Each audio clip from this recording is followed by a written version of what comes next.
안녕하십니까. 중앙대학교 병원 구강외과 이의룡입니다. 반갑습니다. 오늘 제목은 얼굴 길이 줄이면서 회전 18개월 결과 회전량 정하는 법입니다. 그동안 너무 어려운 상악 늘리기, 상악 전진 또는 역회전에 대해서 제가 말씀을 많이 드렸었는데 곰곰이 생각을 해보니까 우리나라에서 제일 많은 환자들을 차지하는 것이 긴 얼굴의 주걱턱입니다. 그런 경우에는 보통 회전을 하게 되는데요. 그래서 얼만큼 회전을 하는 게 좋을지에 대해서 제가 회전량을 정하는 저의 기준에 대해서 오늘 말씀을 드리고자 합니다. 더 빨리 말씀을 드렸어야 되는데 다른 얘기들도 여러분께 드리고 싶은 얘기들이 많아서 이제야 이 말씀을 드리게 된 것 같습니다. 오늘도 이렇게 영상을 제작할 수 있게 공유를 허락해 주신 환자분께 감사드리고요. 오늘 영상의 주인공은 20세 여자 환자분입니다. 저한테 오셨을 때 이분께서는 세 가지를 개선하고 싶다고 말씀하셨습니다. 첫째는 그녀는 주걱턱을 개선하고 싶다고 했고, 둘째 부정교합, 셋째 긴 얼굴을 개선하고 싶다고 하셨습니다. 세팔로를 보시겠습니다. 이 라테랄을 보시면은 여러분도 아시는 것처럼 전방 개방 교합이 있습니다. 아래턱이 앞으로 나와 있는 주걱턱입니다. 그리고 정모를 보면은 그런데 크게 비대칭은 관찰되지 않습니다. 근데 특징적으로 정중선이 얼굴 중심에 비해서 약간 좌측에 있는 것이 관찰이 됩니다. 얼굴을 바로 보시겠습니다. 얼굴을 보면은 일단 전방 개방 교합이기 때문에 입술 다무는 게 어렵습니다. 옆모습을 보면은 주걱턱 안무입니다. 돌출입은 특별히 돌출입 소견은 관찰되지 않습니다. 정모에 봤을 때 전치 노출은 좀 있어서 줄일 수 있겠다라는 것을 우리가 알 수가 있고 비대칭은 크게 관찰되지 않습니다. 바르셀로나 라인을 그려보았습니다. 바르셀로나 라인을 그렸을 때 상악 전치가 약 바르셀로나 라인보다 전방으로 3mm 정도 앞에 있으니까 이 환자는 굳이 전진을 할 필요는 없겠다. 이걸 유지하든지 아니면 필요하면 한 1mm 정도 후방으로 후진을 할 수도 있겠다라는 생각을 할 수 있는데 근데 이분을 보면은 이 에어웨이가 그렇게 넓지 않습니다. 수술을 준비하면서 에어웨이를 평가하는 것은 굉장히 중요한데요. 이렇게 3차원적으로 에어웨이를 봤을 때 에어웨이가 그렇게 넓지가 않으니까 상악을 굳이 뒤로 들어가서 에어웨이를 좁힐 필요는 없을 것 같습니다. 그리고 상악 입술에 비해서 전치가 분명히 명백하게 밑으로 내려와 있으므로 상방 이동을 어느 정도 해도 전치 노출에는 크게 문제가 없을 거라는 것을 알 수가 있습니다. 그리고 제일 중요한 회전량을 결정하는 건데요.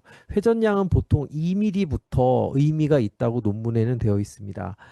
그래서 2mm, 1mm는 의미가 없고요. 0.5로 뛰는 것도 좀 별로 의미가 없어서 일단 2mm, 3mm, 4mm, 5mm는 거의 안 하니까 2mm, 3mm, 4mm에 대해서 시뮬레이션을 해보았습니다. 저도 머리로 물론 어느 정도는 그릴 수 있지만은 정확한 결과 예측을 위해서는 이렇게 V셉이라는 프로그램을 통해서 회전을 해서 어느 정도의 안모 변화가 있는지에 대해서 시뮬레이션을 합니다. 2mm를 했을 때입니다. 3mm 했을 때, 4mm를 했을 때인데 저는 가장 많이 보는 것이 입술선입니다. 근래에는 이 윗입술과 아랫입술이 거의 수직으로 선을 그었을 때 같은 라인에 있는 스트레이트한 라인을 더 선호하시는 것 같습니다.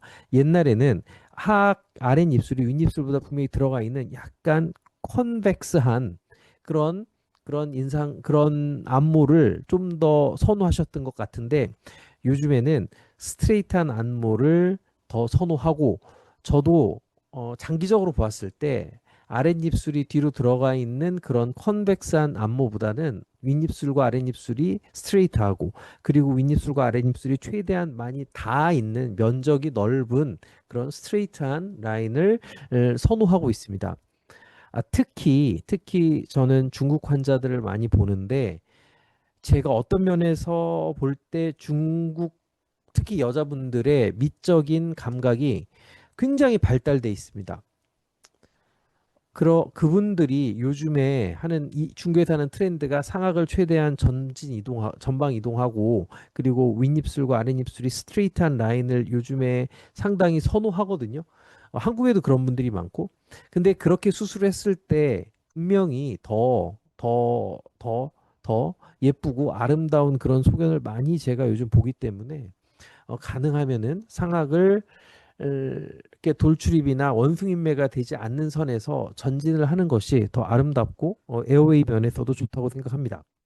그래서 저는 2mm, 3mm, 4mm를 회전양을 시뮬레이션을 했을 때 3mm, 4mm는 약간 아랫입술이 뒤로 들어가는 그런 소견이 관찰되었고 그리고 윗입술도 별로 예쁘지 않았기 때문에 2mm를 선택을 하였습니다. 자, 그래서 제가 최종적으로 수립한 계획은 이렇습니다.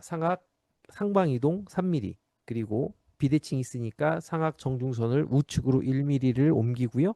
그리고 회전량 2mm 포스테리어 임팩션이라고 하는데 이 포스테리어 임팩션은 상악 전치를 기준으로 상악 전치를 회전 중심으로 놓고 제일 대구치의 한 부분을 2mm를 상방으로 올리는 것입니다. 그러면은 이것은 회전의 의미가 되는데 각도의 의미가 되는데 보통 포스트 임팩션을 1mm 했을 때 교환면 각도는 2도가 차이가 납니다.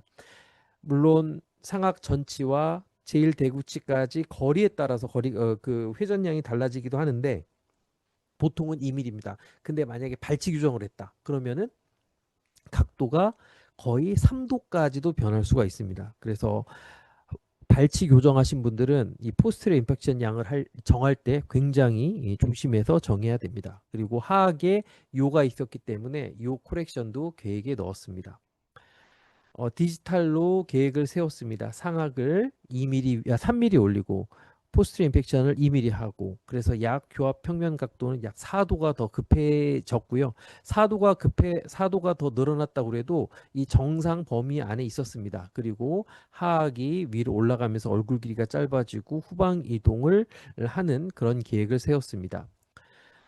그래서 술전 수루에 이 교합을 보면은 교합이 제일 중요하니까 18개월 후에 교합을 보면은 이 전방 개방 교합이 완전히 해결되었음이 관찰이 되고요. 교합 관계가 상당히 타이트하고 잘 맞습니다. 그리고 어쩔 수 없이 아래턱이 좀 뒤로 들어가기 때문에 에어웨이는 좀 좁아졌지만 그렇게 많이 좁아진 것은 아니고요. 원래도 좁았으니까. 만약에 상악을 더 후진했으면은 더 좁아졌을 거라고 생각이 됩니다. 그리고 입술에 비해서 윗니가 그래도 약간 2mm 정도 노출이 돼 있는 것이 관찰이 됩니다. 자, 제가 얼굴 길이를 줄였는데 포스트리 임팩션이랑 그리고 상방 이동 그리고 지니오플라스티 턱 끝 줄이기를 통해서 약 한 9mm 정도의 그 얼굴 길이가 줄어들었습니다. 그리고 뼈의 이동을 했습니다. 뼈의 이동을 보면 상악이 위로 올라가고 그리고 그대로 하악이 후방 이동하였습니다. 그리고 턱 끝을 줄였습니다. 그래서 이런 이동이 있었고 그리고 연조직을 보시겠습니다. 연조직을 보면은 이렇게 아랫입술이 위로 올라갔습니다. 아랫입술이 위로 올라가고 얼굴이 짧아지고 그리고 여기 제가 여러분들이 좀 봐주셨으면 하는 게 뭐냐면은 이 입술 변화인데 저는 포스트 임팩션을 약 2mm 그러니까 회전을 2mm 하고 상방으로 3mm를 올라갔을 때 요 정도의 이런 그 중안부의 정확히 말하면 중안부는 여기인데 이렇게 코 아래쪽에 변화가 생깁니다. 분명히 수술 전에는 약간 좀 꺼져 있었는데 이 부분이 이렇게 삽니다. 하지만 분명히 원숭이 인매 아닙니다. 원숭이 인매는 이 부분만 올라간 게 아니라 이 전체가 다 올라가서 그러니까 여러분들도 딱 보시면은 어떤 게 원숭이 인매라는 것을 여러분들도 잘 아시는데 적어도 이분께서는 전진을 하지 않고 포스트 임팩션 그러니까 회전량이 많지 않았기 때문에 이렇게 원숭이 인매는 되지 않았습니다.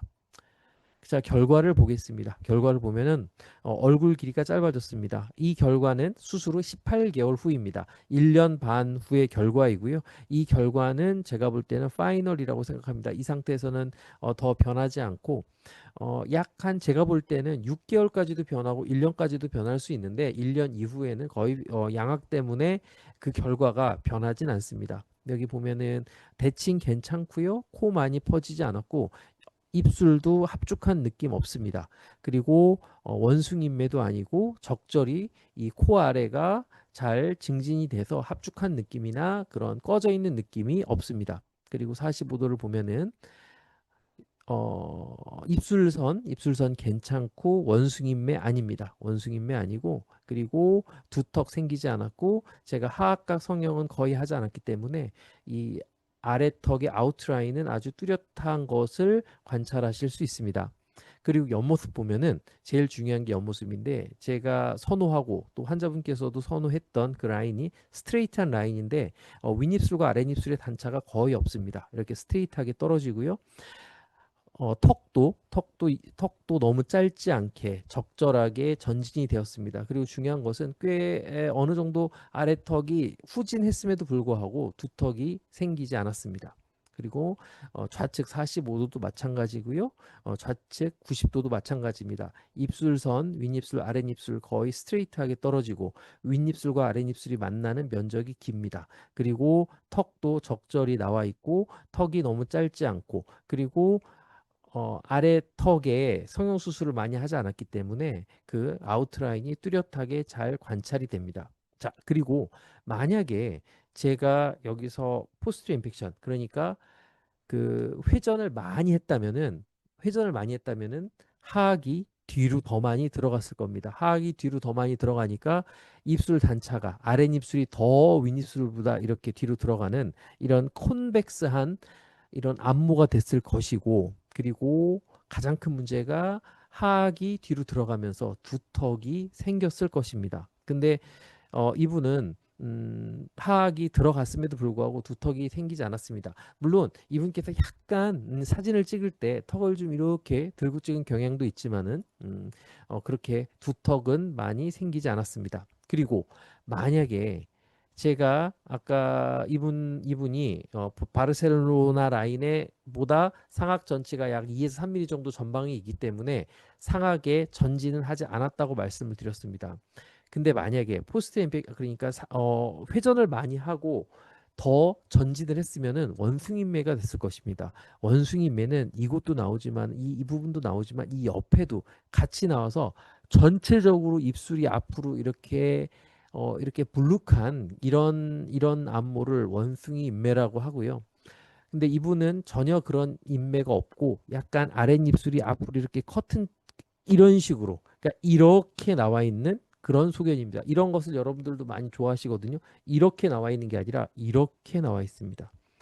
그래서 다행히 원숭이매를 피했고 만약에 제가 상악을 너무 많이 위로 올렸더라면은 이렇게 그러니까 이렇게 아주 힘줘서 웃을 때도 이가 보일랑 말랑 할 것입니다. 그리고 뭔가 이분께서는 전에도 제가 유튜브에서 다뤘던 분인데 뭔가 위아래로 이렇게 찌부된 듯한 그런 느낌이 있습니다. 근데 저는 상악 상방 이동을 약 한 3mm 정도밖에 하지 않았기 때문에 웃을 때 이가 잘 보이고 자연스럽게 이가 잘 보입니다.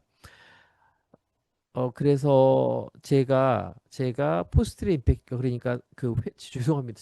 제가 원래는 포스트레 임팩션을 회전을 포스트레 임팩션이라고 하는데 어, 회전량을 결정을 하는 기준은 이렇게 너무 하악이 리세시브하지 않게 그리고 입술 단차가 스트레이트하게 그리고 이렇게 원숭이매가 생기지 않게 그리고 이거는 회전은 아니지만 상악을 너무 위로 많이 올려서 이렇게 이가 보이지 않는 이런 것들을 피해 가는 선에서 수술 계획을 정하면은 어느 정도 환자분께서 만족하는 결과를 얻을 수 있다고 생각합니다.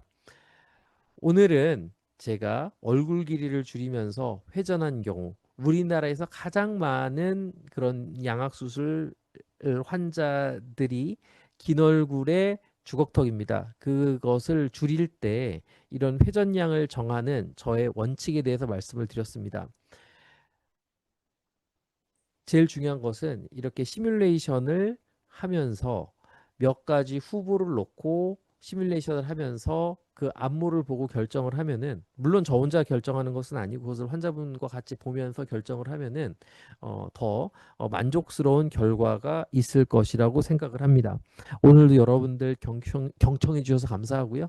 다음에도 여러분들께 좋은 정보를 이렇게 드릴 수 있는 그런 영상으로 찾아뵙도록 하겠습니다. 감사합니다.